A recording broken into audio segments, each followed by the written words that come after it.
چونکہ قربانی کے ایام ہیں اور قربانی کے حوالے سے گزشتہ 2 جمعۃ المبارک سے آپ حضرات کے سامنے مختلف قسم کے مسائل وغیرہ ذکر کیے جا رہے ہیں، اور گزشتہ جمعے میں آپ حضرات کے سامنے جن جانوروں کی قربانی نہیں ہوتی یا وہ عیوبات جانوروں کے اندر کوئی ایسا عیب پیدا ہو جائے کہ جس کی وجہ سے اس کی قربانی ناجائز ہے، اس کو ذکر کیا گیا تھا۔ بسا اوقات ایسا ہوتا ہے کہ انسان جانور تو صحیح سالم لایا ہے، کوئی عیب نہیں ہے اس کے اندر، اس کے کان، ناک، آنکھ، دم، پاؤں سب صحیح ہے، لیکن آنے کے بعد اس میں عیب پیدا ہو گیا، گاڑی سے اتارتے ہوئے ٹانگ ٹوٹ گئی ہے مثال کے طور پر، ابھی تو قربانی میں دن باقی ہے، اب یہ عیب، ہم تو صحیح جانور لائے تھے، اب یہ ہو گیا ہے، اب کیا ہوگا؟ اب اس جانور کی قربانی ہو سکتی ہے یا نہیں ہو سکتی؟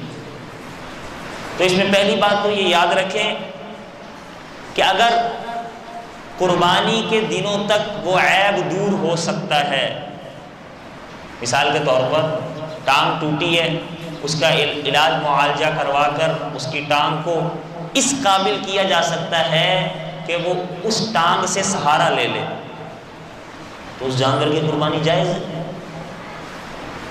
یعنی اگر قربانی کے دنوں تک وہ عیب دور ہو سکتا ہے تو اس جانور کی قربانی ہو سکتی ہے، جائز ہے۔ لیکن اگر وہ عیب ایسا پیدا ہو گیا ہے کہ قربانی کے دنوں تک وہ عیب دور نہیں ہو سکتا اور اس عیب کے ہوتے ہوئے اس جانور کی قربانی ناجائز ہے، اب ایسا شخص کیا کرے گا؟ تو اگر ایسا شخص اب بھی صاحب نصاب ہے تو اب ایسے شخص کو دوسرا جانور خرید کر قربانی کرنی ہوگی، واجب ہے، اس پر ضروری ہے۔ یہ تو تھا وہ عیب جو جانور خریدنے کے بعد پیدا ہوا ہے۔ ایک عیب وہ ہوتا ہے جو جانور گرانے کے وقت پیدا ہوتا ہے، قربانی والے دن جانور گراتے ہوئے اس کی ٹانگ ٹوٹ گئی، مثال کے طور پر جانور گراتے ہوئے ایسا عیب پیدا ہو گیا کہ جس کی وجہ سے اس جانور کی قربانی جائز ہی نہیں ہے، کوئی مسئلہ نہیں ہے، اب شریعت نے پابندی نہیں لگائی، اب بالکل عین ٹائم ہے، اب اس کے گلے پر چھری پھیرنی ہے، اب وہ جانور قربان ہو جائے گا اور قربانی شرعی طور پر درست ہوگی، کوئی مسئلہ نہیں ہے۔ 2 مسئلے ہو گئے۔ گزشتہ جمعے میں جو عیوبات وغیرہ مسائل ذکر کیے گئے تھے ان میں ایک مسئلہ ذکر کرنے سے رہ گیا تھا کہ گابھن جانور کی قربانی،